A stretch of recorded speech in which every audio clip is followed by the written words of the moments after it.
Morning, July 24th, 1944.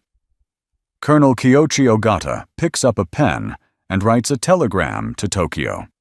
His men have just repelled 100 American landing barges off the coast of Tinian Town.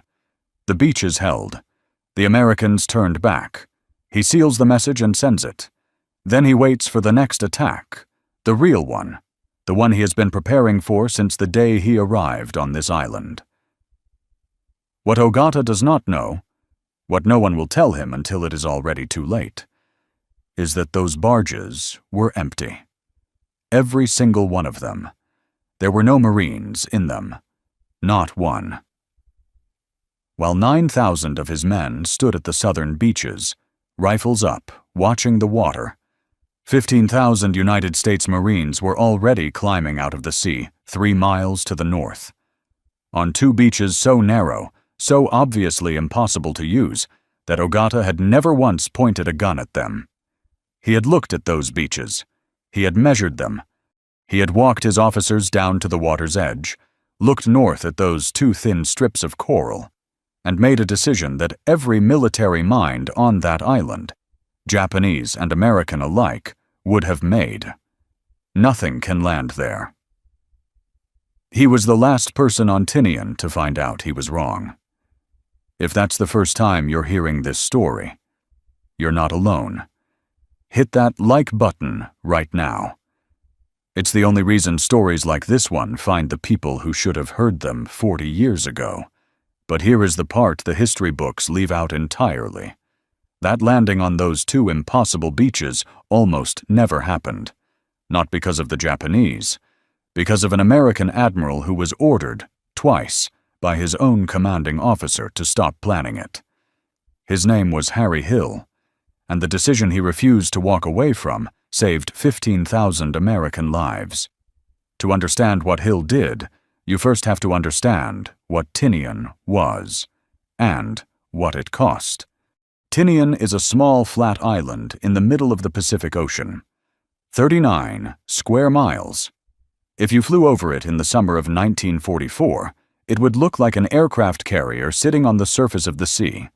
Long flat, ringed by cliffs, with a series of airfields already carved into the coral. That image was not a coincidence. That is exactly what Washington intended to make it. From Tinian, a B-29 Superfortress could fly directly to Tokyo.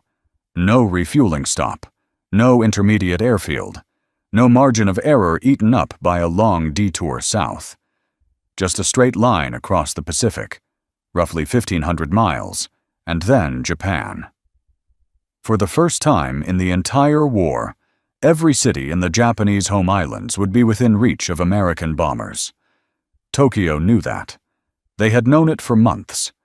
By the summer of 1944, 9,000 Japanese troops were dug into Tinian's southern end.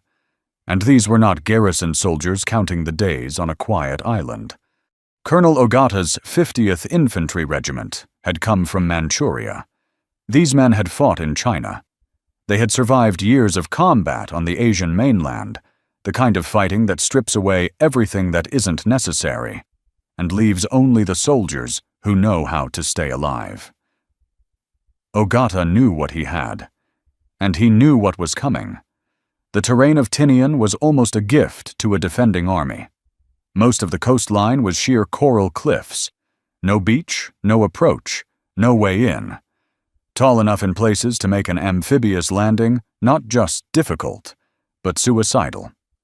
Only a few points along the shore offered any access at all.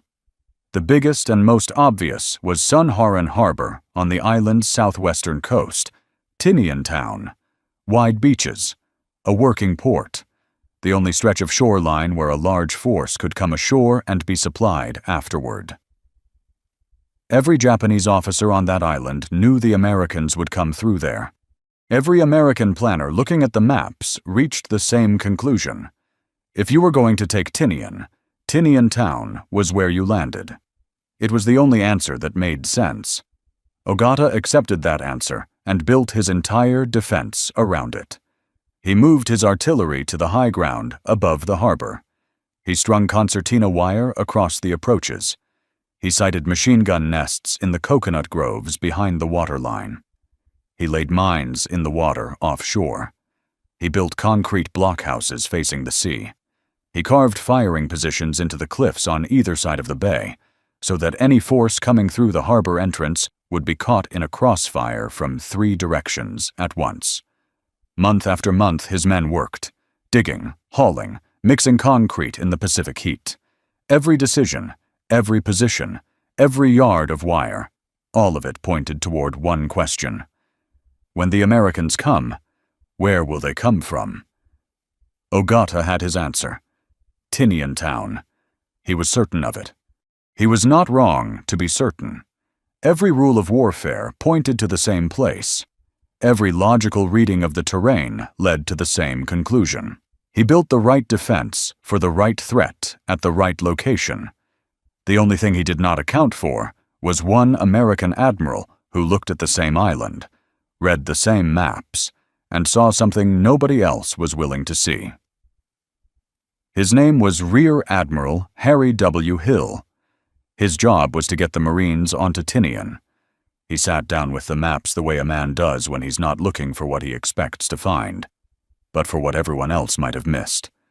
The Tinian Town beaches were wide. They were accessible.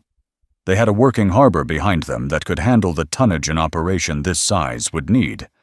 They were also the beaches where Colonel Ogata had spent the last several months building everything he had into a single, focused wall of fire.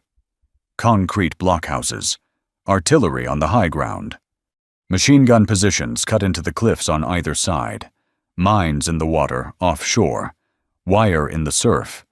Landing at Tinian Town wasn't a plan. It was a funeral.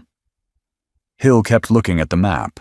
Up on the northwest coast, far from the harbor, far from Tinian Town, far from everything Ogata had turned his attention toward, there were 2 small notches in the cliffs. White Beach 1, White Beach 2. White Beach 1 was 60 yards wide. 60 yards. That is roughly the distance from home plate to second base on a baseball diamond. White Beach 2 was about 120 yards, a little more room, but not much. Both beaches were flanked by low coral cliffs that dropped straight into the water. Both were essentially undefended. The Japanese had looked at those 2 strips of sand and coral and reached the same conclusion that every trained military mind would reach. Nothing large enough to matter could possibly land there. Hill took his proposal to Vice Admiral Richmond Kelly Turner. Turner was the senior amphibious commander in the entire United States Navy. He had planned and led the landings at Tarawa, Kwajalein, Eniwetok. The men who served under him had a name for him, Terrible Turner. Not because he was cruel to the enemy, because he had no patience for anyone who brought him an idea he had already decided was wrong. Hill laid out the White Beach proposal. Turner looked at the map. Then he looked at Hill. Not wide enough to sustain a landing force, he said. Not wide enough to keep them supplied. The plan is Tinian Town. That's the order. Stop planning anything else. Hill went back to his flagship. He did not argue. He did not file a formal objection. He did what he was told. And then, quietly, he set up a second planning team, separate from the first, working in parallel, looking at nothing but the white beaches. Most men in his position would have let it go. Turner wasn't just a superior officer. He was the most experienced amphibious commander in the United States Navy. Disagreeing with him wasn't a career risk. It was the kind of thing that followed a man for the rest of his life. The admiral who second-guessed Turner and turned out to be wrong. Nobody knew about the second team but Hill and the men on it. But opinion wasn't going to be enough. What Hill needed was hard data. Numbers that could be measured and verified. Information that Turner couldn't dismiss as a hunch. He needed someone to actually go there, in the dark, in the water, close enough to count the rocks. The night of July 10th, Captain James Jones led Company A of the Amphibious Reconnaissance Battalion off the side of a ship and into black rubber boats that had no lights, no markings, and made as little sound as possible on the open water. With them were swimmers from Navy Underwater Demolition Team 7, UDT men, trained to work in the surf zone while everyone else was still ashore. Their orders were straightforward. Get to the white beaches, measure the water depth, find the mines, determine whether an LVT, a landing vehicle tracked, could negotiate the reef and make it to shore. Come back with numbers. They carried measuring equipment, waterproof paper, and standing orders to make no noise under any circumstances. The tide that night was stronger than anyone had calculated. The team assigned to White Beach one was pushed off course before they could reach the shore. They couldn't fight the current without making noise. They turned around. The team assigned to White Beach 2 drifted north in the dark and came ashore on White Beach 1 by mistake. They had enough time to make a quick visual survey before they had to pull back ahead of first light. Both teams returned to the ship with almost nothing to show for it. No clean numbers, no definitive reading on the reef, no answer that Hill could take to Turner. The following night, 10 swimmers from Company A went back in. This time, they found the right beach. They swam in close enough that they could hear, clearly and distinctly, Japanese voices from the patrol walking the cliff edge above them. The water was cold. The coral cut their hands as they worked. They measured the depth at the reef line. They checked the seafloor for mines, for obstacles, for anything that would stop a column of amphibious vehicles from reaching the sand. The Japanese patrol walked back and forth 20 feet above their heads. Not one of those soldiers looked down. The report came back the next morning. The UDT's conclusion was direct. No mines or man-made underwater obstructions were found. The water depth at the reef was workable. The reef itself could be crossed if the LVTs were fitted with ramps. Metal ramps that could fold down onto the coral cliffs and let the vehicles drive straight up onto the beach. The beaches were small. The approach was tight, but it could be done. Hill brought the report to Turner. This time, he had measurements. He had a UDT assessment signed by the team leader. He had a technical answer to every objection Turner had raised. Turner read it. Then he told Hill to stop. Not a suggestion, not a reconsideration. A direct order, final and unambiguous, to end all White Beach planning immediately. The matter was closed. Hill did not go back to his ship. He went ashore on Saipan and found Lieutenant General Howland Smith. Howland "Mad" Smith, commander of the ground forces for the entire operation. Smith had been in favor of the White Beaches from the beginning, but Smith didn't have the authority to override an amphibious fleet commander on a question of where ships land. He could agree with Hill. He could walk alongside him. That was all. Hill kept going. He sent word up the chain past Turner entirely, directly to Admiral Raymond Spruance, the commander of the Fifth Fleet, the man above Turner, the man whose word on this operation was final. He reported that the disagreement between senior commanders was placing the entire mission at risk. This was not a difference of opinion between colleagues. This was a subordinate officer going over his superior's head in the middle of a combat operation. In the United States Navy in 1944, that was the kind of action that ended careers. He did it with his name on it. Spruance called a conference. Every senior officer involved in the Tinian operation was ordered to attend, Navy and Marines together, in one room, on one ship. Turner was there. Admiral Spruance ran the meeting the way the United States Navy had always run important meetings. He went around the room and asked each officer for his recommendation, starting with the most junior man present and working his way up. The junior officers spoke first. The senior officers listened. No one knew, going in, what the man above him would say. The first officer spoke. White Beaches. The second officer spoke. White Beaches. One by one, down the line, every man in that room gave the same answer. An officer who was present that day recalled afterward that as the list moved closer to Turner, the last man, the most senior man, the man who had twice given the order to stop. The room got very quiet. Not the quiet of men waiting for something routine. The quiet of men who understood exactly what was about to happen. He said you could hear the vibration of the ship's engines coming up through the floor. Turner listened to all of it. When it was his turn, the last man asked, the highest-ranking officer in the room, he looked at Spruance and announced calmly that he favored the white beaches. Nobody said a word. Turner later wrote about this moment in a letter to historians. He said he had always intended to land on the white beaches, that his earlier objections were simply part of a thorough process of eliminating alternatives. Whether that is true is not something anyone can know for certain. What is certain is that Hill never believed it. In his own papers, now held at the Naval History and Heritage Command in Washington, Hill wrote about the weeks before the Tinian landing without bitterness, but with precision. He documented every refusal, every order to stand down, every meeting where the White Beach argument was put forward and dismissed. He kept the records the way a man keeps records when he wants history to have the full picture. Because Hill understood something that does not appear in the official account. The landing worked not because the plan was approved. It worked because one officer refused to let it be buried before it ever had a chance. July 20th, 1944.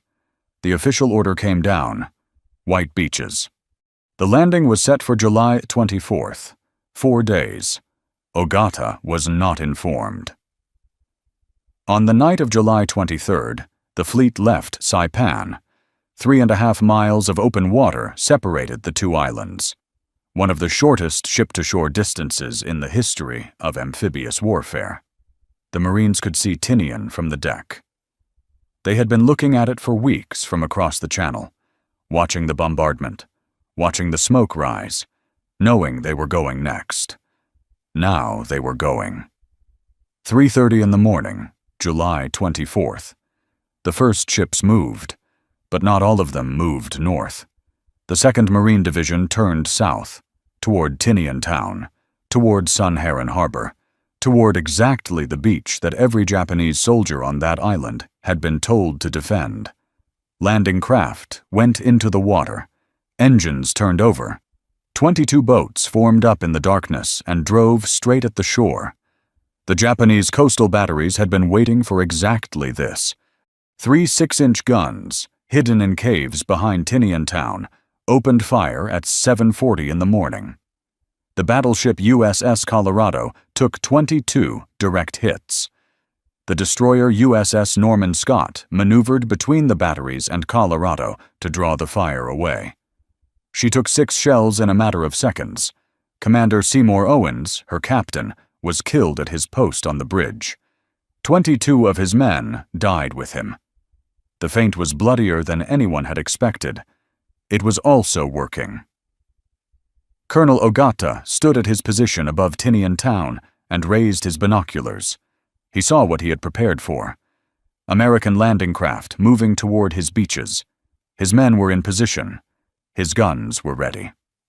The months of work, the concrete, the wire, the carefully sighted firing positions, all of it was about to do exactly what it was built to do.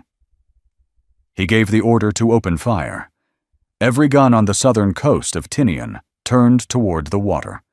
3 miles to the north, in a direction that no one on Tinian was looking, the first wave of the 4th Marine Division crossed the line of departure in the early morning darkness and headed for White Beach 1 and White Beach 2.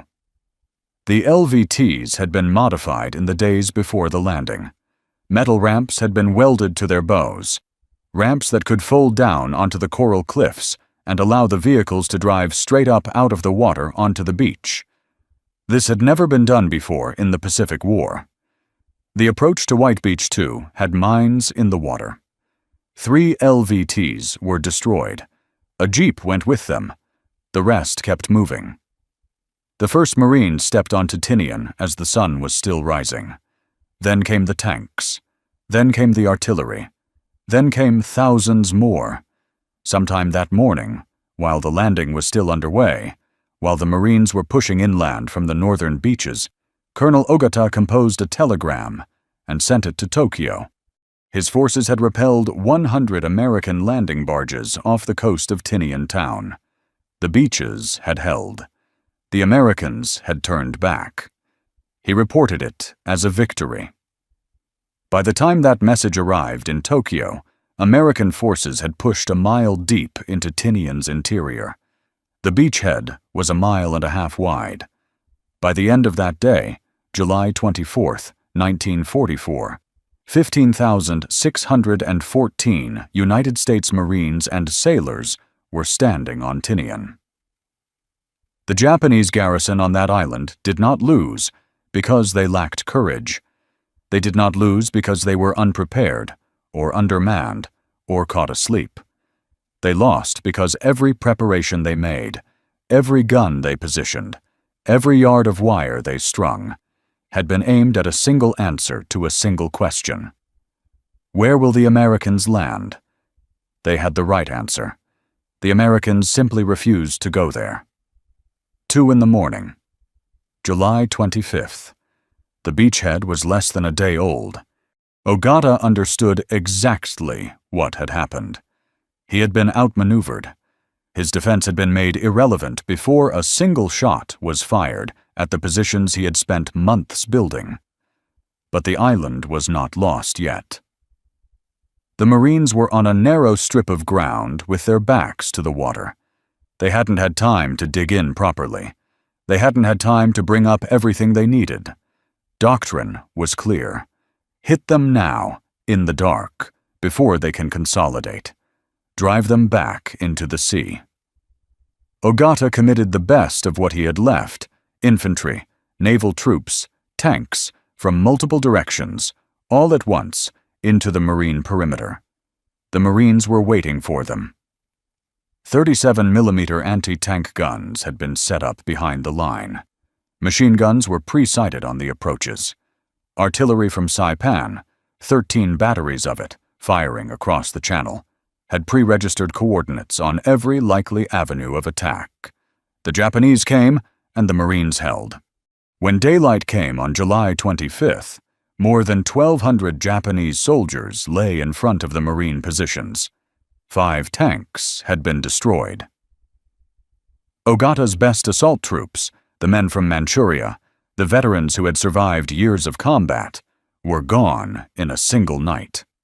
The counterattack that was supposed to end the battle had instead decided it. The 2nd Marine Division came ashore on July 25th, over the same white beaches. 2 divisions now, pushing south. The 4th Marine Division on the west side of the island. The 2nd Marine Division on the east. Day by day, they worked through what Tinian had left. The sugarcane fields were dense enough that a man could disappear into them from 10 feet away. The coral caves along the cliffs had to be taken one at a time. Grenades first, then a man at the entrance, then another man going in. The concrete bunkers along the approaches to Tinian Town had been built to stop a landing from the sea. The Marines came at them from behind. July 30th. The 4th Marine Division entered Tinian Town. The buildings Ogata had fortified, the firing lanes he had cut through the coconut groves, the positions he had built to kill Americans coming off the beach, every one of them faced the wrong direction.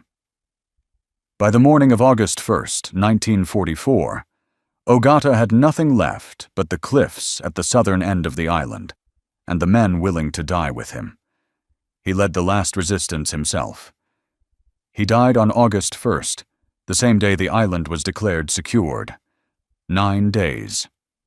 From the moment the first LVT touched the coral at White Beach, one to the moment the last organized resistance collapsed at the southern cliffs. 9 days. 290 United States Marines and sailors killed. 1,515 wounded. 5,745 Japanese soldiers dead. Afterward, Lieutenant General Holland Smith looked at what his men had done and wrote the words that would follow this battle for the rest of history. the most perfect amphibious operation of the Pacific War. Harry Hill's name does not appear in that sentence. The guns stopped on August 1st. The Seabees, the Navy construction battalions, had been working since before the guns stopped. They moved through the sugarcane with bulldozers, flattening fields that 2 weeks earlier had hidden Japanese defensive positions. They laid coral gravel. They poured concrete. They built roads where there had been jungle paths, and they built runways. Not one, not two. 6 runways, each more than 2 miles long, carved into the flat coral interior of an island that weeks earlier had belonged to 9,000 Japanese soldiers. The Americans called it North Field, built on the site of a former Japanese airfield near the northern tip of Tinian, now expanded into the largest bomber base in the world at that moment in history. Built on ground that Harry Hill had fought to take the right way. In November of 1944, the first B-29 superfortresses took off from Tinian and flew north toward Japan. They kept flying, through the winter, through the spring of 1945. On the morning of August 6, 1945, 2:45 in the morning, a B-29 named Enola Gay lifted off from North Field and turned north toward Japan. 6 hours later, the first atomic bomb was dropped on Hiroshima. 3 days after that, a second bomb fell on Nagasaki. The war ended 9 days later. None of that runway existed without those 2 beaches. None of those missions happened without the men who took that island. And none of it, not the landing, not the runways, not any of what followed, happens if one American admiral accepts the answer he was given and stops asking questions. Turner received his 4th star. He was decorated. He was cited in official histories. His name was attached to the operations he commanded. Hill went on to Iwo Jima. He commanded the amphibious force that put more than 60,000 Marines on that island in February of 1945. Then Okinawa, the largest amphibious assault in the Pacific War, where Hill coordinated the landing of nearly 200,000 American troops on a Japanese island, just 60 miles from the home islands themselves. He was present at every major amphibious operation in the Central Pacific, from Tarawa onward. Every beach where American boys climbed out of landing craft and ran toward whatever was waiting for them. Hill's staff had planned how those men would get there. He finished the war as one of the most accomplished amphibious commanders the United States Navy had ever produced. From 1950 to 1952, he served as superintendent of the United States Naval Academy, shaping the next generation of officers the way his generation had been shaped, by learning what it cost to make the right call when the wrong one was so much easier. He retired as a full admiral. In 1974, 30 years after the landing, the United States Navy commissioned a destroyer escort and named it USS Harry W. Hill. History has a way of deciding who gets remembered based on who made the most noise. Turner made noise. Hill made decisions. There is no statue on Tinian with his name on it. There is no memorial at the spot where those 2 beaches changed the course of the war. Until today, there was no video about him on YouTube. Every man who fought on Tinian came home carrying something the official record never captured. He knew which decisions made the difference. He knew which officers he would follow into the water without hesitation, and which ones he would not. He knew the name of the man in the landing craft beside him, climbing up that coral cliff on that morning. Some of those men came home and talked about it, once at the dinner table, maybe twice, a detail about the first night, a name that never made it into any book, what it looked like coming off that beach with the sun just starting to come up, and the whole island still ahead of them. If your father was there, on Tinian, on Saipan, on any one of those islands, or if your grandfather stood on the deck of one of those ships and watched the smoke rise from 3 miles away. He carried something that doesn't exist anywhere except in the people who heard him tell it. Don't let it disappear. Leave a comment below. One name, one detail, one thing he told you that you have never heard anywhere else. The official history of Tinian is 9 days and a set of casualty numbers. The real history is in the people who were there. And right now, the only place those stories still exist is in the people watching this.